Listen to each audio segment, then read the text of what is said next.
everybody, this is Alexis Camargo and I am going to be talking about process binders. So because midterms are coming up very soon and very fast, process binders are so daunting and they take up a lot of time. But I have figured out some tips and tricks to just kind of make the process go smoother and faster. At least they have for me, and hopefully it will help for you too. So the very first thing that I want to talk about, which is honestly the most important thing before we get into the tips and tricks, is the layout. So you want to make sure that the grid corresponds with how big your papers are or whatever that you're going to base off of your projects.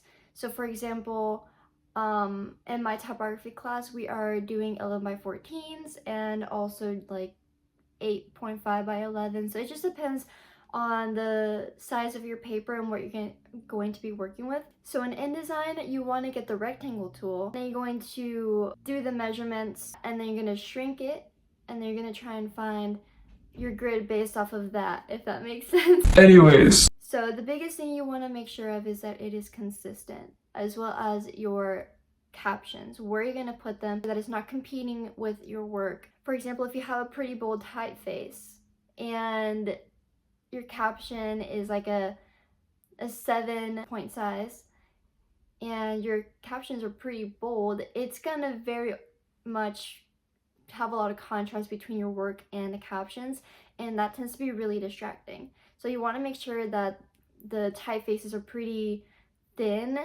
and also readable and can be legible as well. So speaking of which, now that we have our grid system set up, we are going to put in our images, which is pretty fun and can be pretty daunting sometimes, but I have a little trick.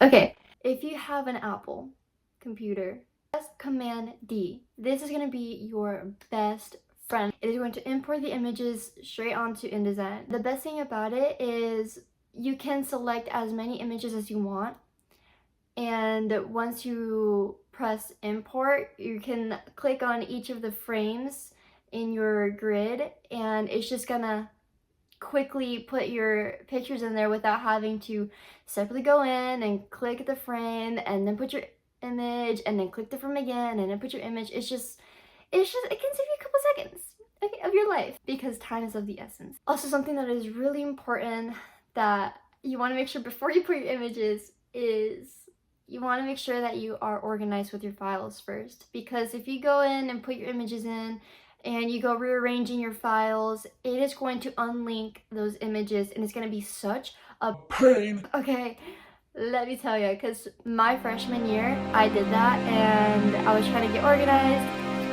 and I'm pretty sure this was for midterms, and I was crying in the print lab because all of my images were unlinked and I had like 15 minutes before I get to print everything and I was so stressed out.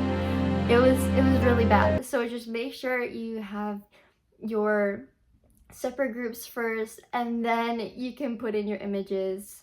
Trust.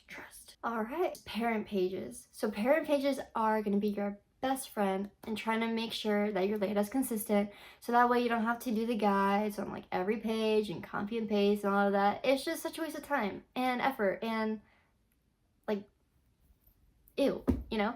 So with your parent pages, you're gonna want to make your grid, and like I talked about earlier, if you have in your class you have the 11 by 14, but you're also going to be working with 11 by 17 or 8.5 by 11, you're going to want an A parent and then a B parent. You're going to click apply to and then the certain amount of pages.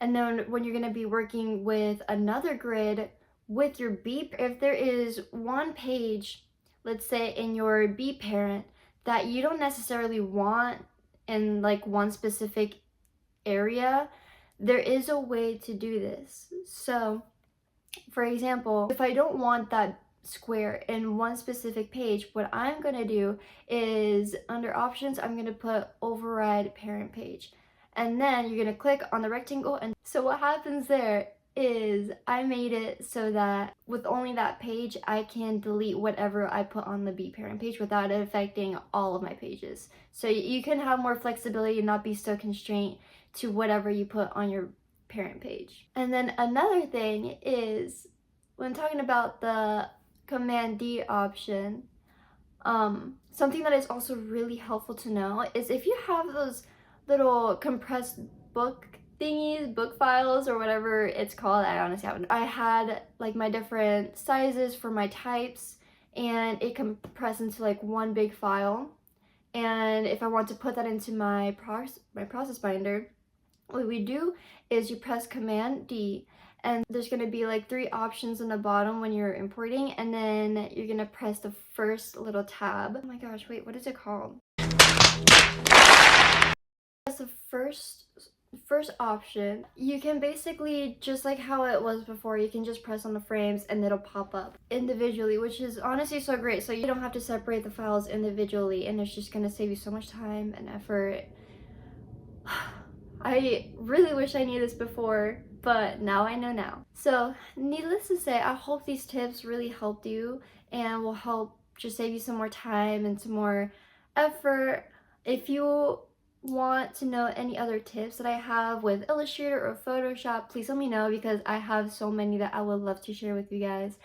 And if any of you have any more tips and tricks with InDesign or with process binders, let it down in the comments. I'm sure you guys will eat that up. If there's something in specific that you want me to talk about, put that in the comments and I will definitely get back to you and make a video or a quick short on it. But anyways, without further ado, if you're interested in more videos like these, please hit the subscribe button. Hope you guys have a great rest of your day. Thank you so much for joining, and without further ado, bye!